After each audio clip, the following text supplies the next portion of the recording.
ngandel ora pukulun Bathara Guru mudhun ana ing jagat laporan karo Pandhawa. Gus, apa? Niki laporane Pandhawa tenane. Ora sawedi aku wis ning awakmu ngene iki kowe iki dikapak-kapake ora bakal iso tekaning pati. Kowe dipiloro ora bakal ngrasake loro. Nek pancen pepundhenku para Pandhawa ora iso nuduhake wong tuamu sisan gawe kok. Bengi kowe dadi lakon. Oke. Nek mungsuh Ndara Janaka lawan. Ndara Werkudara wani. Oke, iki arep geleleng tenan aku iki. Ayo. Wulo, aku sing maju malah sikira tekle. Gareng kok ketingklang-ketingkling. Piye kowe ngajar kakangmu wani ora? Kita iki diutus karo Ndara Pandhawa kon ngendhake pepinginane Bagong. Wanteni kene. Wah, anggere gareng melu-melu apotele sirahe. Ya aja dipotel, Gong. Kae kakangmu nek nganti mati piye? Ben, diutang aku ora nyaur-nyaur. Ming semaya wae Senin, Selasa, Rebo tak andani ya ora. Arep tak jukuk apane wong omah ming kari kompor tok. Wis ben. Ah pethoke nala gareng arep wangi Bathara Guru Pak.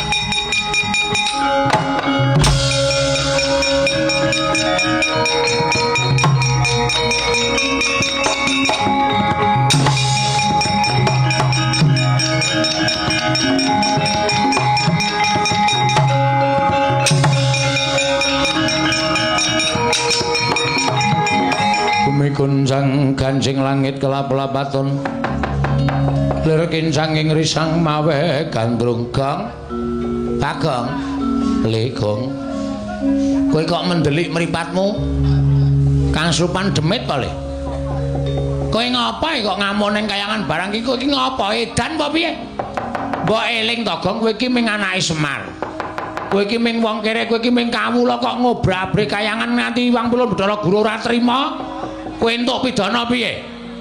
Gong sabar, Gong. Mula kok goro-goro tak enteni kok ora teko ki kowe jane nek ndi? Ngapa? Goro-goro kok ora teko. Wiwit bengi iki aku absen goro-goro. Lah ngopo? Gah. Pol paling ming gembus asmara, gubuk. Gembus dengkulmu mlocot, gubuk asmara. Jeli aku ngrungokke. Bengi iki aku lagi ora arep gara-gara truk lan dadi sumurmu.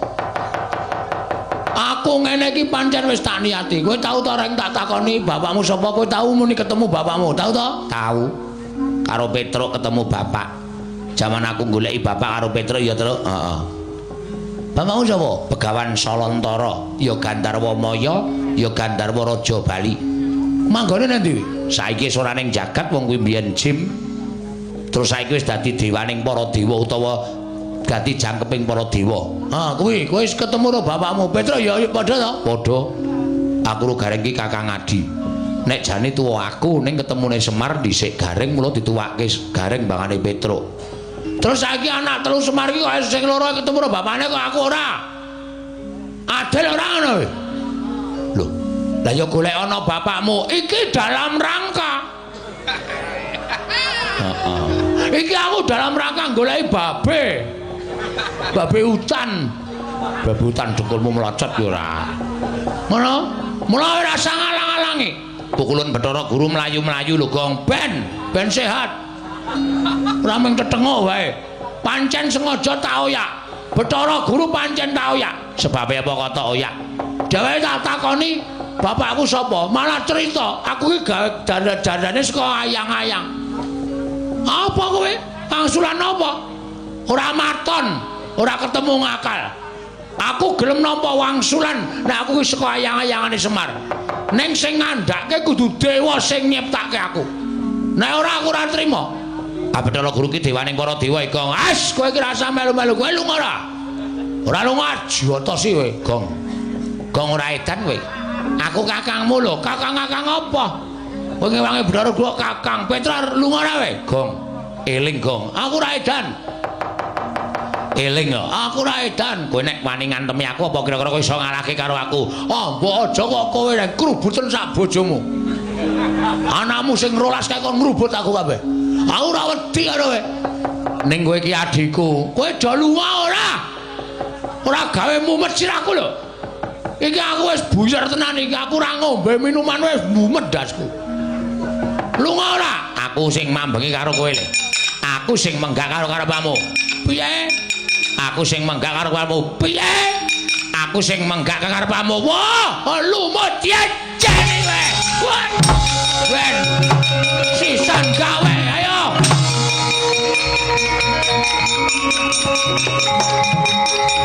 What? Wah.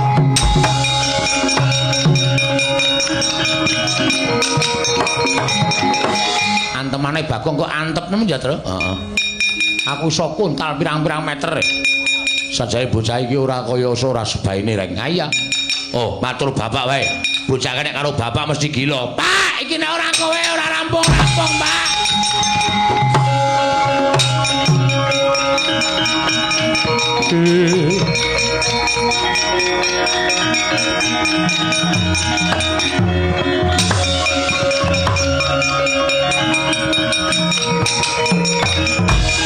Oh, piye Bagong nesu tenan.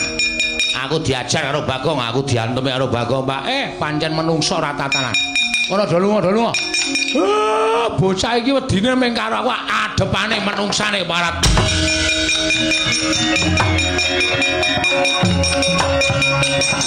Udus. Hot.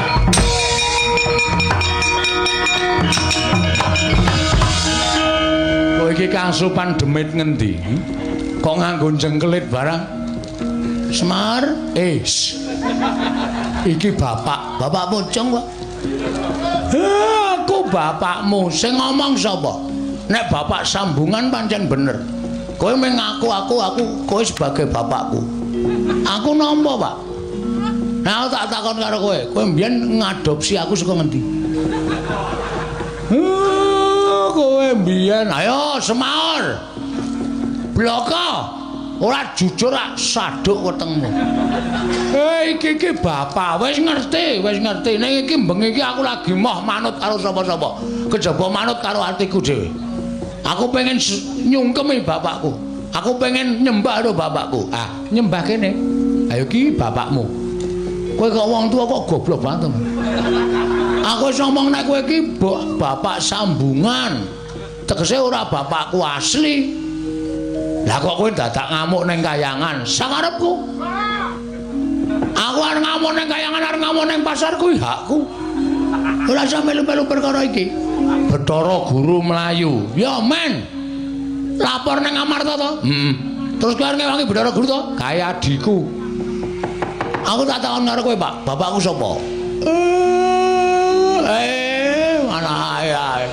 Bapakku sapa? Nek kowe iso mblakake aku lerem nesu. Nek ora iso mblakake, iki aku wis nggawa drei, Pak. Argo ngopo? Coblos wetengmu bles kimpes modar kowe. Muni ya. Bagong, kok kowe ora wedi karo aku kok mripatmu menteleng. Aku ki sing ngopeni karo kowe, nang dudu bapakku asli. Ora muni tenan. Pejet muni ki edan tenan bocah iki.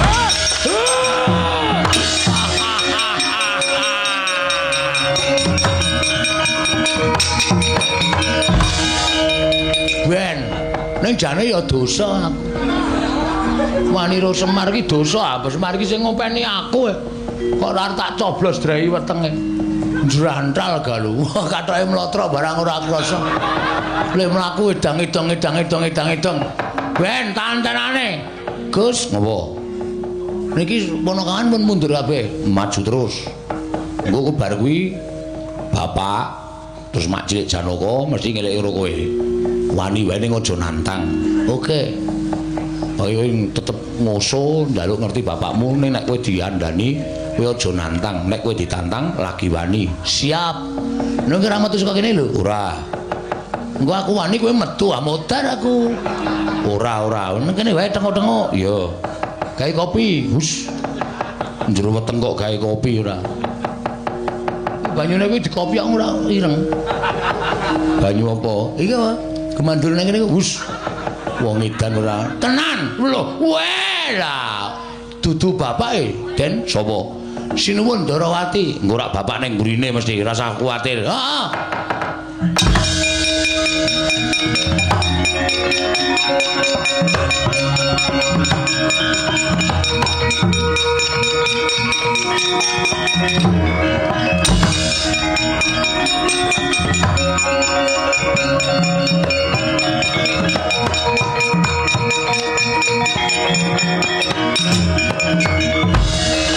Lah kok mula kok nglelengi ra jamak-jamak.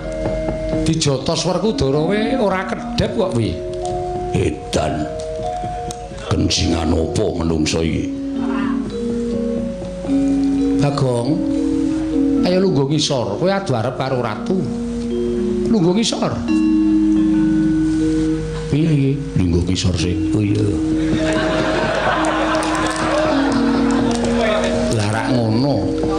Tegese kowe manut karo Nata Ndarawati. Sembah sungkem kula kunjuk sinuwun. Iya tak tampa.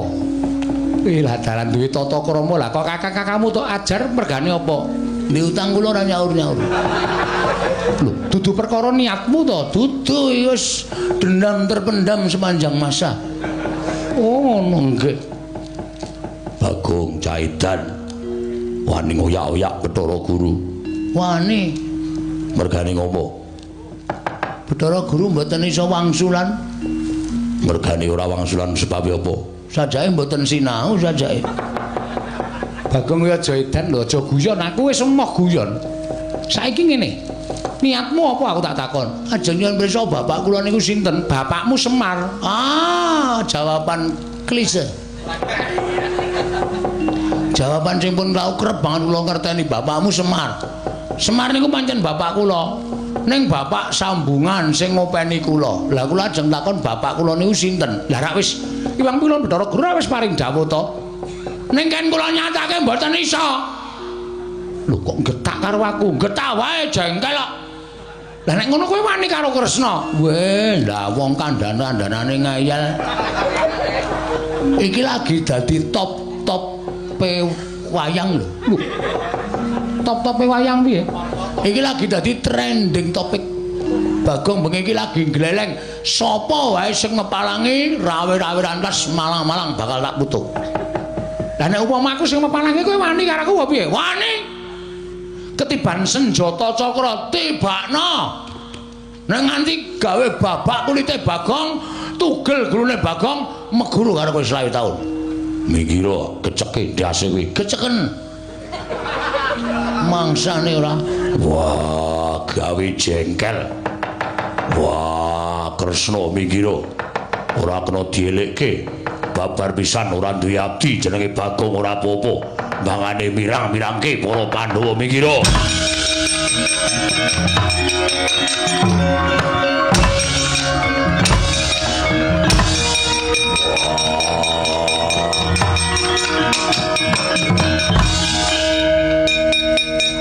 Piye? Kesel kowe, ha? Iki ora apa-apa nek entuk tendangi, pamere duwe sikil gedhe. Nendangi sak penake dhewe. Tur sampeyan ora bakal iso namake kekuatan tengkula. Tuwa aku mbane sampeyan. Wong enom kok nendangi sirahe wong tuwa. Kuwarat kowe. Wah, Caidan. Dupak ora apa-apa.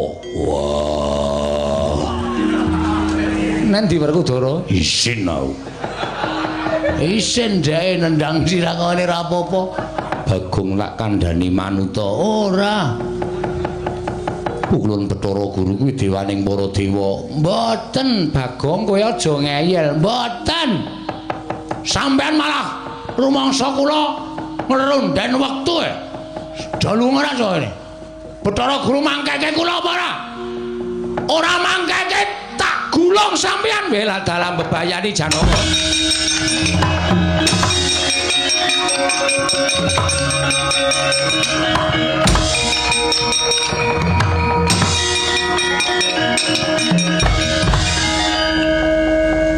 Niki terus bar niki sapa? Ambo. Kok takon aku terus kaya sampean sik gawe skenarione ora. Ning biasane bapak Paman Janaka Mak Gedhe Ndarawati iki nek kalah golek jago. Waduh, kula dadak tuku pitik, ora kuwi. Ora kuwi golek jagung, golek wong sing iso ngalahke kowe. Oke, ora masalah. Wis ben nduk, golek jagung kowe nang kene pareng oyak. Tak oyak, ben ketok gleleng, ya doyak wae ya.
Iki sing arep dadekke jagone Pandhawa. Ketara sinuwun Ndarawati ndodhok, Ndara Janaka ndodhok, Semir ndodhok. Bathara Guru ya mari kelu. Sapa iki? Bung Wilahing. Lho malah janturan Gusti. Bagong wonten dawuh sampean sinten? Ulun Sang Hyang Bathara Tunggal. Oh, tunggale pira? Lho. Ulun Sang Hyang Bathara Tunggal ora tunggale pira, ngerti yo. Ulun iki wong tuane Manikmaya. Ulun iki wong tuane bapakmu Semar. Mula ulun iki kepernah eyangmu dhewe. Alah, kakek.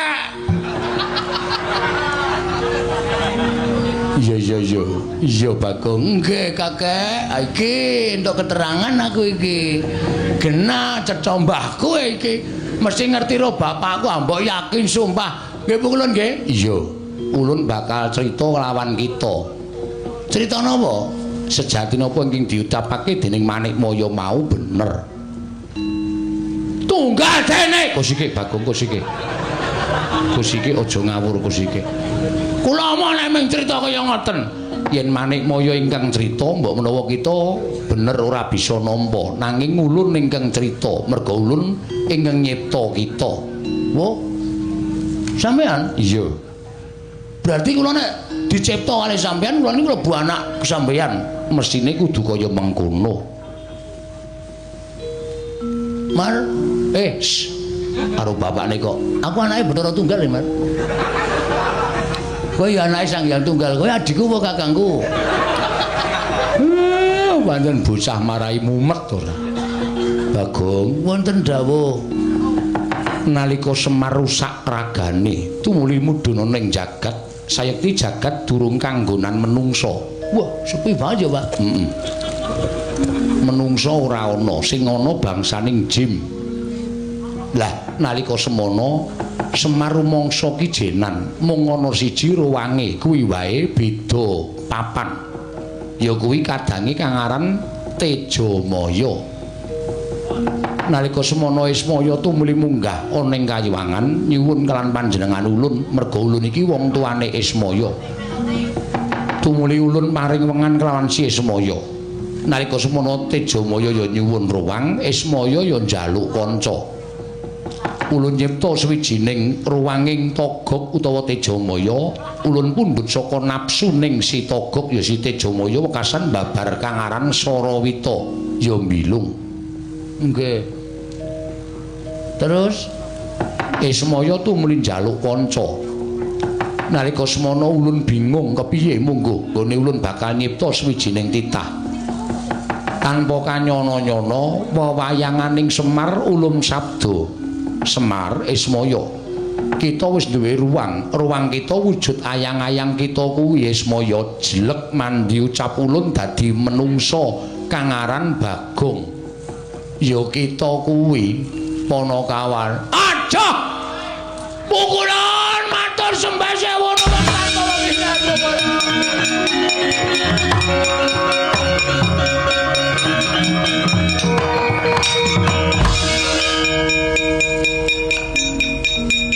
matur sembah sewu nuwun Rama. Lho kok Rama?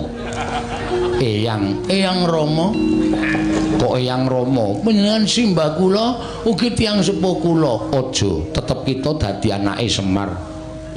Tetep dadi anake Semar merga kodrat kudu mengkono lelakone. Mekaten Bu Kulon. Iya. Wis aja ngamuk ya. Nggih. Nek diparingi sekul kula mboten ngamuk Bu Kulon. Cedhis tenan. Ame ngelih kok nganti ngamuk tekan dindi. Matur sembah nuwun Rama Pukulun Sang Hyang Tunggal. Iya. Wis ngono kita wis paham. Wah, dewa kok muni paham. Kita wis ngerti. Sampun Pukulun, sampun. Eyang Pukulun ngaturaken panuwun ingkang tanpa pepindhan. Iya. Yen pancen kaya mengkono ndakno kamurkan kita ulun kundur makayangan kita kuwi ora kedadian saka sapa-sapa nanging pancen ulun ingkang manabdo wekasan babar wujud titah ingkang srogal-srogol ndugal kewarisan kang aran Bagong. Matur sembah nuwun kula sampun trima Pukulun.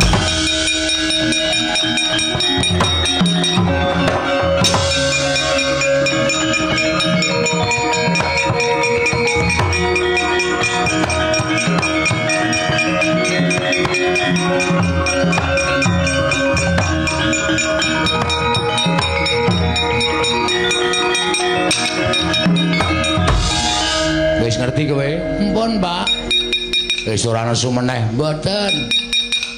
Njaluk ngapura karo Pukulun Sang Hyang Bathara Guru. Bagong, kepiye? Nggih, Pukulun, leres pangendika panjenengan kula nyuwun ngapunten nggih, Pukulun. Iya. Kena ngopo kowe dadak ngamuk? Nek kula mboten ngamuk, kula mboten tekan enjing, Pukulun. Ngono, Bagong. Nggih. Lah mangke mboten dibayar, Pukulun. Bagong wong edan. Ulun kundur makayangan. Salam kula katur betra-betra ya, Pukulun. Iya, ulun salamake. Nggih, nderekaken sugeng tindak, Pukulun.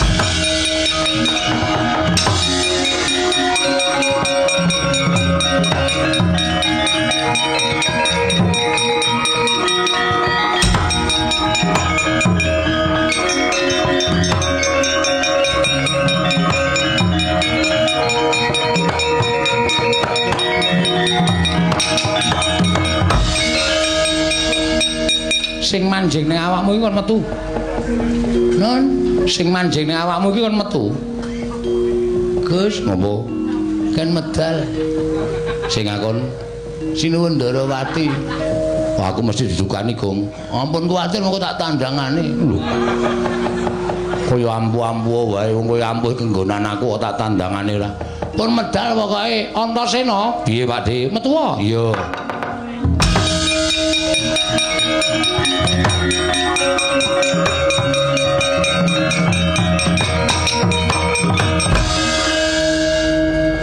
Kowe kok dadake wangi Bagong barang iki apa to? Jahitan. Nggih wangi karo wong gendeng. Pamere ra jamak-jamak. Ayo mergo sapa karepane Bagong ben keturutan kok ya. Nek ora ngono ndak Bagong ora keturutan. Aku ya ming sadherma dijaluki bantuan karo Bagong. Ora edan. Ya ngerti njaluk bantuane Antasena wong anakku Antasena ki wong ampuh. Sing dipilih kok ya pener. Ndeleng ta kula. Tutuk Ndarawati dhewe ora apa-apa. Ya tutuk saiki. Emah. Antene modar. Nek wis ora kenggonan aku rasa pamer Gong. Nggih, matur sembah nuwun Antasena nggih. Iya. Pus padhang kula. Bagong kowe sing aku bapak apa ora? Weh ya isih. Isih pentas bareng e. Ate nek ngrekoso nek ora ngaku kowe bapak terus aku arep pasang aku sapa, Mir? Ya, Pak ngono ora Mir. Ora tetep Mir. Oh iya. Bagong nggih ngapunten nggih, Den. Ora apa-apa. Ndara Kresna kula nyuwun pangapunten ora apa-apa Bagong. Ndara Werkudara kula nyuwun pangapunten nggih. Ora apa-apa. Wis dong wis padhang atimu. Sampun. Nek pun sami padhang sedayanipun nggih badhe menapa malih niki terus pripun niki apike? Ya wis nek wis ya wis. Wassalamualaikum warahmatullahi wabarakatuh.